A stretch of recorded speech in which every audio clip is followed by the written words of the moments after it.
Bienvenidas y bienvenidos a este primer capítulo de Cuerpo Celeste. En este espacio vamos a acompañar el recorrido del sol y estamos por acá a la voz Rocío Flores y yo Arminda Abdola. Y hoy comenzamos pues trayendo algo en relación a la energía ariana y a esa pregunta que me parece tan fundamental de cómo hacemos lugar a esta energía. Mm.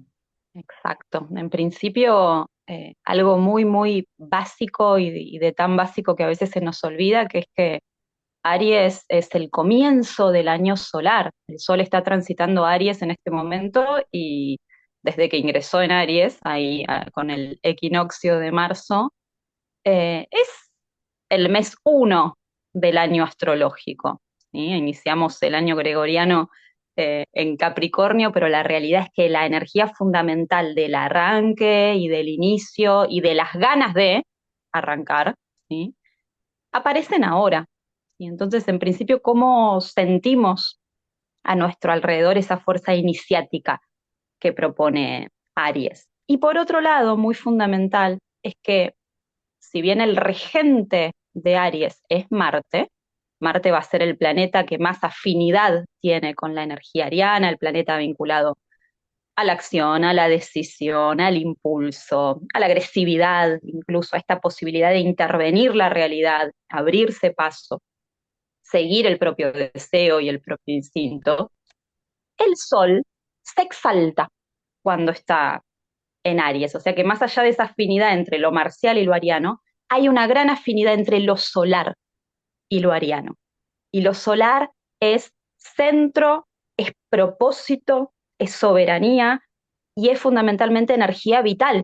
Es esa fuente de luz y de calor que está energizando la vida en la Tierra, ¿no? Sin el Sol allá y sin nosotras orbitando alrededor del Sol, ni siquiera esta conversación estaría teniendo lugar. Y entonces hay algo muy primordial de la fuerza de la vida, abriéndose paso a través nuestro, que sería interesante empezar a registrar desde otro lugar. Claro, vitalidad. ¿Qué nos pasa con la vitalidad? ¿Cómo se siente la Ujú. vitalidad? ¿Cuál es el registro que nos permite identificar que nos sentimos de esa manera? Y lo opuesto, ¿no? ¿Cuál es el registro que nos permite identificar que algo nos desvitaliza? ¿Y qué hacemos con eso? Me parece que son preguntas muy, muy útiles para este momento. Y también la vitalidad Mm, viene de la mano de la honestidad.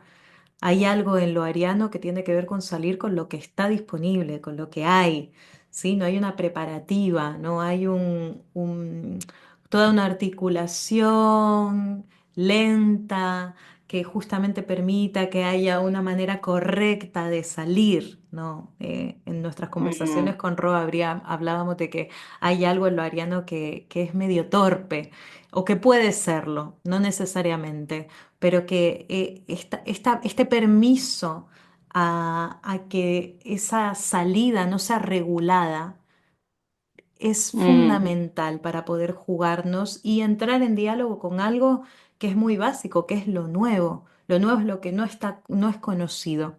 Entonces, no podemos pretender salir con lo nuevo como si ya lo conociésemos o como si realmente pudiéramos controlarlo de alguna manera. Hay algo muy desgarbado, muy, muy abierto en lo ariano y fresco al mismo tiempo. Así que mm, creo que es esto, que es muy bonito el preguntarnos con honestidad cuánto espacio le damos a eso que no conocemos y que de alguna manera se quiere hacer presente, porque otro de los temas básicos es el deseo, ¿no? Hablando de lo marcial que tú has traído, Rocío, como el ujú, deseo de la vida nos atraviesa a veces sin pedirnos permiso, muchas veces sin pedirnos permiso, y dónde eso nos coloca. ¿Cómo se vería esto mm. desde una dimensión más mítica? ¿O qué rescatarías tú de lo mitológico que pueda traer sustancia a la visión de lo ariano? Bueno, en principio quería traer para hoy tres claves míticas para ingresar a Aries desde tres mitologías diferentes. La primera, que es muy simple, tiene que ver con la imagen del carnero. Sabemos que Mm. el carnero es el símbolo de Aries, ¿no? Los cuernitos del carnero es el dibujito que representa a Aries. Y en general asociamos esto del carnero con una cualidad muy propia de este animal, que es el embestir, ¿no? El ir con la cabeza gacha sin mirar demasiado, sin mucho registro, ¿sí? Es un registro más bien interno, cabeza hacia adelante y arremeter con la cabeza, ¿sí? Topetear la realidad. Pero más profundamente, por debajo de este símbolo, encontramos en el origen de esta simbología a un dios egipcio, que es el dios Amón. Era uno de los dioses primigenios que luego se fusionó con Ra, se convirtió en el dios Amón-Ra, un dios solar muy poderoso con una jerarquía muy similar a la de Zeus en mitología griega, Mm, algo así como el rey de los otros dioses. Un principio muy fálico, ¿sí? Era el dios de la fecundidad, de la fertilidad y era un principio inseminador de la vida, ¿sí? El que propulsa las semillas. Y esto me parece fundamental rescatarlo, porque estamos ante una energía que es la que tira las semillas, y al tirar las semillas termina activando aquello que era solo un potencial. Es esa cualidad de la activación, justamente, y del pasaje entre lo que está latente, simplemente, a lo que empieza a ser una posibilidad concreta en este signo, ¿sí? Y por supuesto, la importancia de la cabeza, es el número uno, y en el cuerpo simboliza la cabeza, el inicio, el lugar por donde nos abrimos paso en el ujú, canal de parto. Ahí mm. quizás podés agregar desde lo somático algo, ¿sí? Porque va a ser un lugar importante durante este ciclo. Claro. Bueno, si me dejas introducirlo ya antes de que continúes con tus tres hilitos de oro, em, pensaba Por supuesto. en cómo más allá de la cabeza, ahora me vino la imagen del proceso de parto fisiológico y cómo el proceso de parto se inicia desde lo que llamamos la flexión y la extensión fisiológica, que es un proceso por el cual el bebé empieza a activar desde los deditos de los pies ese empuje que permite la salida al mundo, ¿no?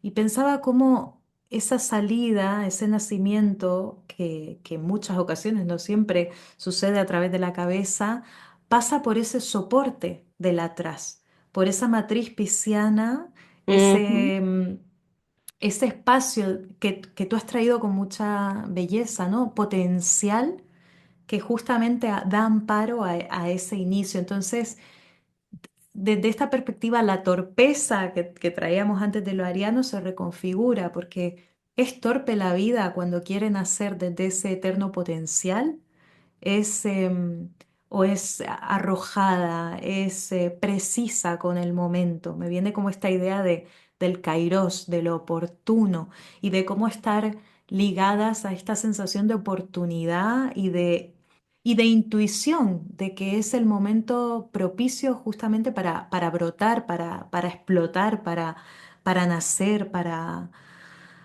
permitir que lo nuevo suceda. ¿M? Y mm, bueno, y volviendo, lo hilo con otra cosita más y ya te doy paso. Y es que en uno de los primeros patrones de organización intrauterina, estamos hablando de un momento muy primigenio, tiene que ver con la radiación umbilical, ¿no? De alguna forma el cordón umbilical hace de centro y a partir de ese cordón podemos establecer como líneas, direcciones de expansión del organismo, del cuerpo en crecimiento, que es lo que permite pues la organización de la simetría, ¿sí? Y cuando hablamos de la mm, regencia corporal de Aries con la cabeza que tú le has traído, hablamos de la cabeza como un todo. Y esto es interesante porque en nuestra sociedad, al hablar de la cabeza, muchas veces de lo que estamos hablando es de la dimensión cognitiva, ¿no? De la mente, estar en la cabeza, estar en lo mental. Pero entender de manera mm, primitiva la cabeza es volver a esa sensación de que la cabeza es un miembro más, ¿sí? Una de esas formas de expansión de nuestro centro. Tenemos los miembros superiores, tenemos los miembros mm, inferiores, tenemos la cola, y tenemos la cabeza. Son 6 miembros que generan esa sensación, que se expanden generando esa sensación de simetría, de organización, de eficacia, de habilidad para entrar en contacto con lo que vendrá más tarde. Así que nada, como una Mm, invitación a considerar nuestra cabeza como parte de un todo, ¿sí? Y no como un lugar de jerarquía o que no puede estar, digamos, en contacto con inteligencias que no son tan racionales, que no tienen tanto que ver con el neocórtex, sino más bien con esa intuición, con esa inteligencia total, celular, digamos. mm. Sí, Mm. sí, se me viene la palabra integración, ¿no? Que es algo que a veces sucede con el riesgo de una energía en extremo ariana, es esa falta de registro, ¿no? Como si eh, el uno fuera lo único que existiera, todavía no hay registro de lo otro, ¿sí? Ni de lo que está sosteniendo ese uno y esa potencia de nacimiento. Ujú. Volviendo a esta energía del carnero, ¿sí? Esa parte mítica vinculada a ese principio inseminador, una posible pregunta para este ciclo es qué semillas están siendo lanzadas en este momento y cómo eso empieza a generar un camino de separación, ¿sí? De corte con respecto a, no sé si corte, pero sí de un inicio de una distancia con respecto a dónde estamos ubicados y ubicadas en este momento. ¿Sí? Esa fuerza iniciática que es una fuerza en última instancia marcial, que es el planeta regente de este signo. Como Marte es un planeta caliente y seco, como cualidad es caliente y seco, y tiene que ver con separar, cortar, definir, ¿sí? Siempre esa potencia iniciática va a tener esto de me integro, me autoafirmo y a la vez me distancio, me separo de aquello de donde venía, ¿sí? Ujú. Entonces implica también de alguna forma una especie de retirada de la energía, no solo de potencia iniciática, sino de retirada de otros espacios, de otros lugares de deseos, de otros contextos. El segundo aporte mítico que quería traer tiene que ver con cómo nace Ares. ¿Sí? Ares es el dios griego de la guerra, equivalente a Marte en la mitología romana, y Marte es el regente de Aries. Entonces, hay una de las versiones del mito de Ares que habla de que Hera engendró a Ares, era la reina de los dioses, esposa de Zeus, engendra a Ares sola en revancha a Zeus. Zeus se había tragado a Metis, la diosa Prudencia, cuando Metis estaba embarazada de Atenea. Así que imaginemos una especie de mamushka cósmica en donde Metis estaba dentro de Zeus y Atenea adentro de Metis. Y Atenea se las ingenia para nacer adentro del cuerpo del dios, de su padre, y luego salir a través de la cabeza de Zeus. Es la hija del padre nacida de su cabeza, una especie de parto craneal tiene Zeus, justamente. Y de ahí nace esta diosa Atenea, que es la diosa de la inteligencia, la visión estratégica, la prudencia, ¿sí? Es la hija de la prudencia. Hera se ofusca muchísimo porque Zeus no la necesitó para engendrar esta hija, es como una hija única, nacida sin intervención de madre, podríamos decir. Entonces, muy enojada y buscando revancha, baja a la tierra y Gea, la diosa tierra, le ofrenda una flor mágica con la que Hera se embaraza de Ares, engendra a Ares sola. James Hillman, que es un psicólogo que leía los mitos como mapas del alma, ¿no? Y en clave simbólica, obviamente, dice que Ares nace entonces de la ausencia del padre y de la rabia de la madre. Y acá podemos ver una polaridad muy hermosa, que es la polaridad entre lo ateneico, la visión estratégica, la prudencia, la acción reflexiva, ¿sí? Y Ares, que tiene que ver con la acción en sí misma, ¿sí? Hillman dice, Ares es la caterva de la batalla, y no podemos encontrar a este dios por afuera o por arriba dirigiendo lo que sucede. Él es lo que está sucediendo, ¿sí? Y esto lo hilo con lo que traías acerca de la honestidad, de la franqueza bien ariana, ¿sí? Ares, Marte, es lo que está sucediendo cuando ya no hay tiempo para prepararnos ni para editarnos sobre la marcha. Entonces, también va a poner en evidencia esa fuerza marcial. ¿Cuál es la preparación previa que tenemos al momento de la acción? ¿Sí? Otra pregunta interesante para este momento es, ¿qué tanto espacio le damos a la acción espontánea y a la posibilidad de aprender en la práctica, en lugar de seguir procrastinando y esperando el momento ideal para? Pero también a dónde nuestra torpeza pone en evidencia nuestra falta de preparación. ¿Sí? Son ambas cosas.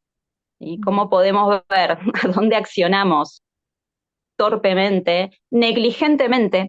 Incluso acá hay algo con la negligencia también, ¿sí? Una torpeza que puede llegar a ser incluso dañina, agresiva, ¿sí? Y cómo eso pide pausa, retirada y una estrategia previa para volver a salir al impulso y a la acción. Y en otro nivel, personas que seguramente son más de dilatar, dilatar, dilatar, en un exceso de rumeo y de prudencia y de estrategia que en el fondo nunca termina, ¿no? Y que simplemente está escudándose en el miedo de no salir al campo de batalla, claramente.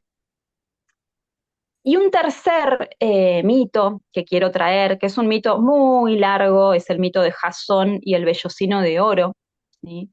Que tiene que ver también con la imagen mítica del carnero. Es súper largo, no le voy a hacer honor hoy por una cuestión de tiempo, ¿sí? Porque lo que quiero llegar es al final del mito, tiene un final trágico muy interesante. Pero básicamente Jasón es un joven que a sus 20 años se entera de su verdadero origen. Él había sido criado por el centauro Quirón, y a sus 20 años Quirón le dice, bueno, en verdad sos hijo de un rey que fue destronado, su hermano le había quitado el trono y tu madre para protegerte te trajo acá. Pero ahora que ya sos grande, estás instruido, es momento de ir a recuperar lo que es tuyo. Jasón vuelve a Iolcos, a su ciudad natal, y le reclama a su tío el trono que le corresponde. Y su tío, para sacárselo de encima, le dice, ok, yo te voy a dar el trono de buena gana, pero primero me tenés que traer el vellocino de oro. El vellocino de oro es una especie de reliquia sagrada, como el santo grial del momento. Es la piel de oro de un carnero sobrenatural que estaba colgada en un bosque, en un lugar de culto a Marte, ni más ni menos, a Ares, al dios de la guerra, y custodiado por un dragón que no dormía nunca. Era realmente una misión imposible a la cual Jasón muy arianamente le dice sí de cabeza, ¿sí?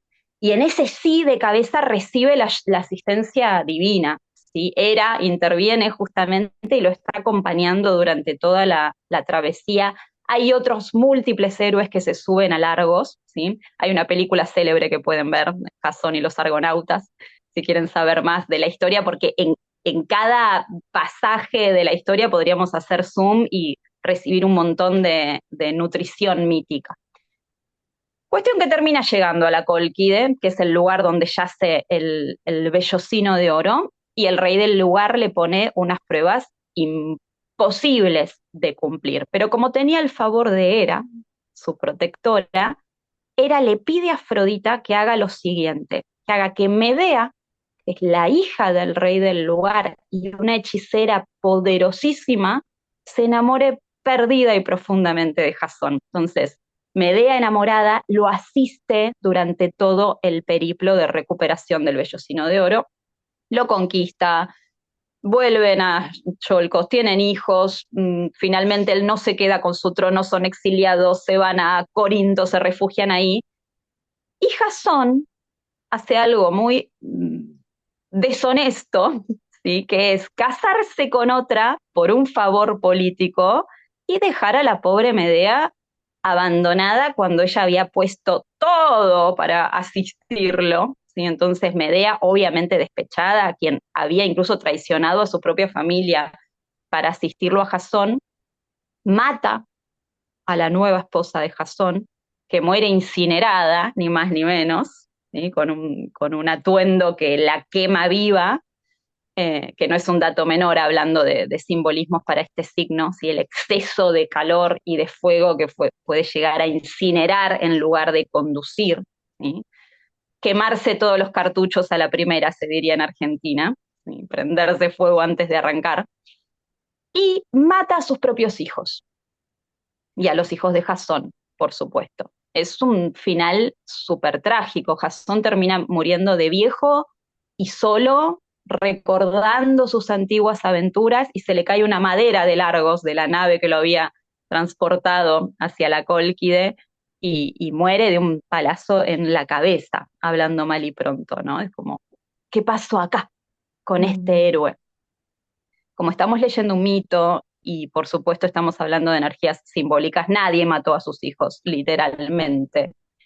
Los hijos hablan de nuestra potencia creativa, de nuestra fertilidad, ¿sí? Del producto de nuestra fertilidad y de nuestra creatividad. Entonces, la matanza de los hijos, la incineración, no se dice así, ¿no? El incinerar a la esposa, tiene que ver con esto de quemar la propia creatividad, ¿sí? Y algo que suele suceder muy frecuentemente en códigos muy arianos, del descuido a lo fértil y a lo valioso que ya hemos dado a luz, que ya hemos creado, ¿sí? Aries es el fuego de salir a la conquista, pero muchas veces no registra lo que ya se ha conquistado y lo que ya hay y lo que requiere cuidado, atención, riego, reparo, ¿sí? Lanzamos semillas a la vida, pero luego esas semillas hay que acompañarlas a crecer. Y entonces, otra pregunta fundamental para estos tiempos es, ¿qué está necesitando todavía ser regado y ser abrigado antes de volver a salir al ruedo de lo nuevo? ¿Sí? ¿Dónde aparece ese impulso y esa pasión de volver a abrir una puerta cuando quizás todavía es prematura? ¿Sí? Y viceversa, lo mismo, ¿dónde me estoy quedando demasiado en cuidar y aguardianar algo que ya está maduro? ¿Sí? Y mm, que puede bancar que vuelva a abrir. mm. Es muy curiosa como esta sabiduría a la que estás apelando, ¿no? El saber, inclusive a veces saber antes de saber, ¿no? Porque no tenemos mucha idea. Cuando hablamos de lo ariano no hablamos de lo verbal, no hablamos de que podemos dilucidar algo, hablamos de que estamos, como decías antes, aprendiendo movimiento o registrando a medida que vivimos, y eso me trae dos cosas. Por un lado es la asertividad. ¿Sí? Como esa Ujú, capacidad de dar respuesta y de estar en diálogo con un contexto. No estamos aisladas, solas, iniciando, sino que estamos en relación con todo un hábitat, con un ecosistema, y parte de la inteligencia de lo ariano integrada a la totalidad del zodíaco pasa por ahí, ¿no? Pasa por ese contacto. Y la otra cosa es que, escuchando tantas alusiones que has hecho a la cabeza, me venía esta idea de que en la cabeza se sitúan gran parte de nuestros sentidos. O sea que en realidad una mm, de las capacidades de este miembro, de este sexto miembro de nuestro cuerpo, tiene que ver con la sensitividad, con la posibilidad ujú, de dejarse atravesar por el entorno, dejarse informar a medida que nacemos, a medida que abrimos camino y sendero, ¿no? Entonces, mm, ¿cómo es mm, habilitar esa percepción? Un, un espacio más abierto que sería de alguna forma mm, también, y ya lo traemos, ¿sí? Cuando hablamos de un signo, hablamos también de cómo se relaciona con el resto de la cruz que forma ese signo. Inicio de Aries es signo de inicio de estación, signo cardinal, que se vincula del otro lado con el opuesto complementario Libra. Hay algo de esto de tener, de habilitar esa escucha a medida que nos movemos, que tiene que ver con esa integración de lo libriano. Y tú traías el otro eje, ¿no? El eje padre-madre, Cáncer, Capricornio, el cuidado y también la madurez para saber Mm, escoger cuándo podemos dar inicio y podemos bancar algo y cuándo todavía es demasiado pronto. Me parece que este es mm, un espacio profundamente complejo y sensible, ¿no? Delicado, y una pregunta muy existencial de qué propulsa nuestras decisiones. Es un lugar, o nuestras afirmaciones, es un lugar muy, digamos, visceral, está muy atravesado por la pasión, por ese fuego, o está atravesado por una visión, por una dimensión más espiritual, que también lo relacionamos con la cabeza. ¿Qué es lo que qué es lo que nos invita a movernos, a activarnos y a dar a mm, luz a lo nuevo? Muchas mm. preguntas. Muchas preguntas para esta temporada. Las vamos a dejar de cantar. Eso es. Muchas gracias por acompañar hasta acá.